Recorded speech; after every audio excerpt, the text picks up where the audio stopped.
I did this problem 2 different ways. One of them is correct and one of them isn't. So let's look at the steps and see if we can figure that out.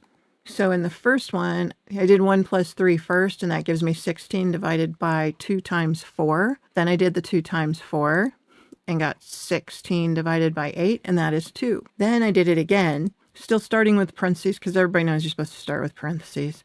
16 divided by 2 times 4, and then I did 16 divided by 2 and got 8 times 4, and it's 32. So how do I know which one is correct? Well, it just depends on which one of these followed the order of operations. PEMDAS. What does that mean? You do everything that's inside a grouping symbols first, then you do your exponents, and if you have square roots, that would be right here. Then you multiply and divide in order from left to right, and then you add and subtract in order from left to right.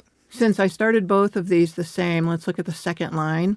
In the first one, I skipped past the division and went to the multiplication because I see parentheses and people like to do parentheses first. But in this situation, this parentheses is not a grouping symbol. This is another way to write multiplication. So this is 2 times 4. If I had written that with a multiplication sign instead of parentheses, you would see that you have to do the division first. So the 16 divided by 2 has to happen before you do the multiplication. That's why it's 8 times 4 and 32. 2 is incorrect.